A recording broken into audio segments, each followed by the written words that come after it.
നിങ്ങൾ പറയുന്നതെല്ലാം സത്യമാണെന്ന് എന്റെ മനസ്സെന്നോട് പറയുന്നുണ്ട്. എന്നാലും ഞാൻ ഒന്നും കൂടി ഒന്ന് അന്വേഷിച്ച് ഉറപ്പിക്കട്ടെ. അത് കഴിഞ്ഞ് നിങ്ങൾക്ക് വേണ്ട എല്ലാ തെളിവുകളും ഞാൻ തരാം.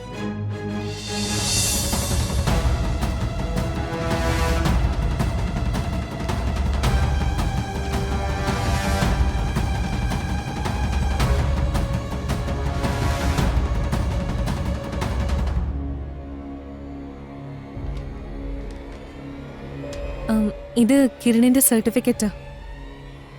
ഇതില് അമ്മയുടെ പേര് ശുഭ എന്നാണെന്ന് എഴുതിയിട്ടുണ്ട്. സർട്ടിഫിക്കറ്റ് ഒറിജിനൽ ആണോ എന്ന് നോക്കാൻ അഡ്മിഷൻ നടത്തുന്ന അങ്കിളിന് ഞങ്ങൾ പറഞ്ഞു തരേണ്ട ആവശ്യമില്ലല്ലോ. അന്നെന്റെ പേഴ്സിൽ നിന്ന് ആരും അമ്മയുടെ ഫോട്ടോ എടുത്തു മാറ്റിയതാണ്. അല്ലെങ്കിൽ ഇങ്ങനൊരു കൺഫ്യൂഷൻ ഒരിക്കലും ഉണ്ടാവില്ലായിരുന്നു. ഇതിപ്പം കിരൺ ശുഭയുടെ മകനാണെന്നുള്ളതിന് തെളിവാണ്. പക്ഷേ ഏത് ശുഭയാണെന്നുള്ളതിലാണ് പ്രശ്നം. എന്നെ കാണാൻ മുമ്പ് വന്നവൻ ശുഭയുടെ ഒറിജിനൽ ഫോട്ടോയും കൊണ്ടാ വന്നത്. അങ്കിൾ ഒരു മിനിറ്റ്.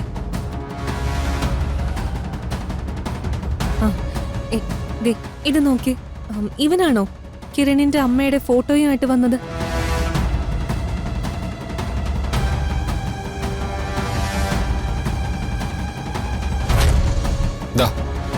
ഇതെന്റെ അമ്മയാ. ചേട്ടാ, ഞാൻ ചേട്ടന്റെ കാല് പിടിക്കാം പ്ലീസ്.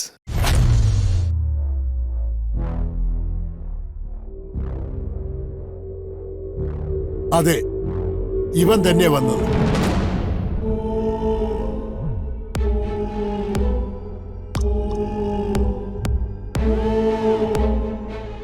ഇവന്റെ പേര് പൃഥ്വി എന്നാ. ഇവൻ മഹാദേവൻ അങ്കിളുടെ മകനാ. അതെ, അങ്കിള് കല്യാണം കഴിച്ച ചന്ദ്രമതി ആന്റിയുടെ മകൻ പൃഥ്വി. പിന്നെ അവൻ എന്തിനാ ശുഭയുടെ ഫോട്ടോയും കൊണ്ടുവന്നത്? കിരൺ മഹാദേവൻ അങ്കിളുടെ മകനാണോ അല്ലയോ എന്ന് സംശയം മാറ്റി ഉറപ്പിക്കാൻ വേണ്ടിയാ. അതിനു വേണ്ട തെളിവും സാക്ഷിയും കിട്ടാൻ വേണ്ടിയാ.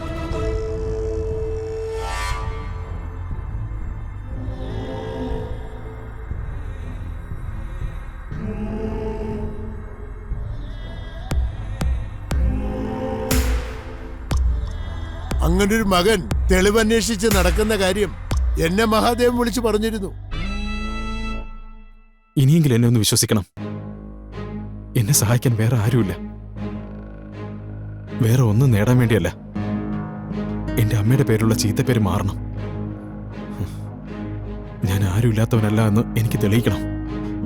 അതിനുവേണ്ടി മാത്രമാ. എന്റെ അച്ഛൻ ആരാന്ന് തെളിയിക്കുന്നതിനുള്ള തെളിവ് എനിക്ക് തരണം. അതിനൊക്കെ വഴിയുണ്ടാക്കാം. നിങ്ങൾ പറയുന്നതെല്ലാം സത്യമാണെന്ന് എന്റെ മനസ്സെന്നോട് പറയുന്നുണ്ട്. എന്നാലും ഞാൻ ഒന്നും കൂടി ഒന്ന് അന്വേഷിച്ച് ഉറപ്പിക്കട്ടെ.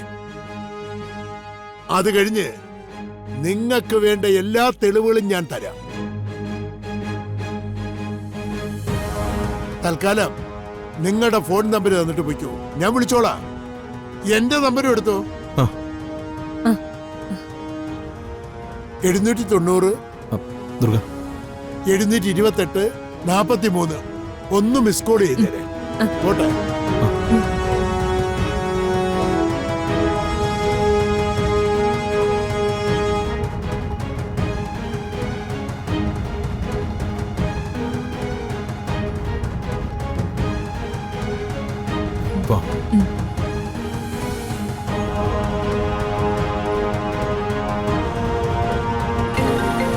കിരൺ, ജോർജ് സാർ വിളിക്കുന്നുണ്ട്. Hello sir. ജഡി, വിഗ്രഹങ്ങളുടെ കാര്യത്തിൽ എനി ഡെവലപ്മെന്റ്? സംശയിക്കപ്പെടുന്ന പ്രതികളുടെ ഫോട്ടോസ് കിട്ടിയതൊഴിച്ച വേറൊരു ഡീറ്റെയിൽസും കിട്ടിയിട്ടില്ല സാർ. 4 വിഗ്രഹങ്ങൾ അവർക്ക് കിട്ടിക്കഴിഞ്ഞു. Loud speaker. അവരത് ഷിപ്പ് ചെയ്യുന്നതിന് മുമ്പ് പിടിക്കാൻ സാധിച്ചില്ലെങ്കിൽ നമുക്കത് നഷ്ടപ്പെടും. പ്രൊഫഷണൽ മോഷ്ടാക്കളാണ് വിഗ്രഹങ്ങൾ എടുക്കുന്നത്. അതിനുശേഷം അവർ ഒളിവിൽ പോവുകയാണ് പതിവ്. അവരുടെ ഒളി സങ്കേതം കണ്ടെത്താൻ നമ്മൾ ശ്രമിക്കുന്നുണ്ട് സർ. വിഗ്രഹങ്ങളൊന്നും ഇതുവരെ പൃഥ്വിയിലേക്കോ മേനോനിലേക്കോ എത്തിയിട്ടില്ലെന്നാണ് ഞങ്ങളുടെ ഒരു നിഗമനം. അതെ, നമുക്കപ്പുറം ചിന്തിക്കുന്നവരാണ് മേനോനും അവന്റെ ആൾക്കാരും. വിഗ്രഹം മോഷ്ടിക്കുന്നത് ഡയറക്റ്റായിട്ട് അവൻ ഡീൽ ചെയ്യാത്തത് നമ്മൾ അവനെ കണ്ടെത്താതിരിക്കാനാണ്.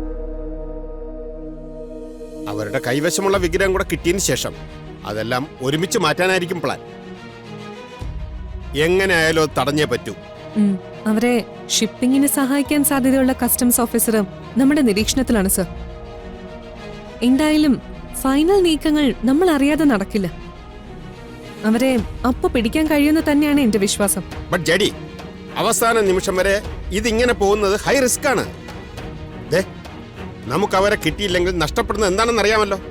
പുരാതനമായ വിഗ്രഹങ്ങൾക്കൊപ്പം അത് ഒരു കൂട്ടം മനുഷ്യരുടെ വിശ്വാസത്തിന്റെ പ്രതീകം കൂടിയാണ്. അതിന്റെ വില എത്രയാണെന്ന് നമുക്ക് കണക്കുകൂട്ടാനാവില്ല. Yes sir, we are trying our level best sir. നമുക്ക് എന്തായാലും അവരെ കിട്ടും സർ. ഓക്കെ ജഡി, ലോക്കൽ പോലീസുകാർ ഞാൻ കോർഡിനേറ്റ് ചെയ്തിട്ടുണ്ട്. ആ കള്ളന്മാരെ പിടിക്കാൻ ഊർജിതമായ ശ്രമം ഗ്രാസ് റൂട്ടിൽ തന്നെ അവർ തുടങ്ങിയിട്ടുണ്ട്. എന്തായാലും അധിക സമയം ഇനി അവർക്ക് ഒളിച്ചു കഴിയാൻ സാധിക്കില്ല. അവരുടെ ഹൈഡൌട്ടിൽ നിന്നും അവര് പുറത്തു വന്നാ പിന്നെ നമുക്ക് അവരെ എളുപ്പം കിട്ടും സർ. ഉടനെ തന്നെ ഒരു ഗുഡ് ന്യൂസ് കേൾക്കാന്ന് വിശ്വസിച്ചോളൂ. Okay okay JD, now I am confident. We will see what will happen. Yes sir, നമുക്ക് മേനോനെ കിട്ടണം. വിഗ്രഹങ്ങളുടെ കേസില് അയാളെ കിട്ടിയ ബാക്കി കാര്യങ്ങളെല്ലാം നമുക്ക് തെളിയിക്കാൻ കഴിയും. മോഷ്ടാക്കളെ പിടിച്ച് വിഗ്രഹങ്ങളെ തിരിച്ചെടുക്കുന്നതിനപ്പുറം മേനോനാണ് സർ നമ്മുടെ ടാർഗറ്റ്. ഈ നാടിന് തന്നെ ആപത്തായ അയാളുടെ സാമ്രാജ്യം അവസാനിപ്പിക്കണം. എന്നേക്കുമായി മേനോൻ അഴിക്കുള്ളിലാവണം. ഇന്നും എന്റെ മനസ്സിൽ ഞാൻ എന്റെ അമ്മയ്ക്ക് കൊടുക്കുന്ന വാക്ക് അത് ഞാൻ പാലിച്ചിരിക്കും. Yes JD, you can. Okay sir, thank you. Okay.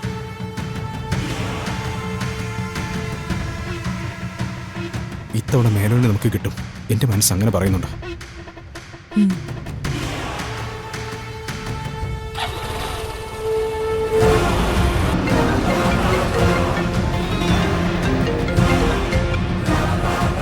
Hello.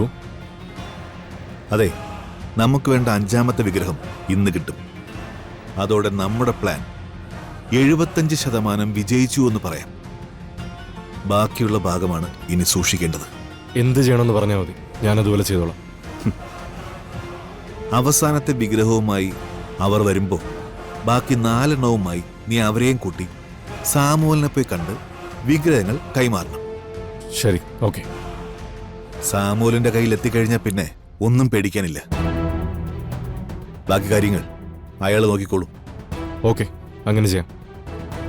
നീ ഓക്കെ ഓക്കെ എന്ന് പറയുന്നത് കേട്ടാലേ എല്ലാം കൂടി നീ ഇപ്പൊ പെർഫെക്റ്റ് ആയിട്ട് ചെയ്യുമെന്ന് തോന്നും. അതെന്താ അങ്ങനെ പറഞ്ഞത്? ഈയിടെ നിന്നെ ഏൽപ്പിക്കുന്ന എല്ലാ ഡീലുകളും അവസാനം എനിക്ക് നഷ്ടം ഉണ്ടാക്കി തരികയായി ചെയ്തത്.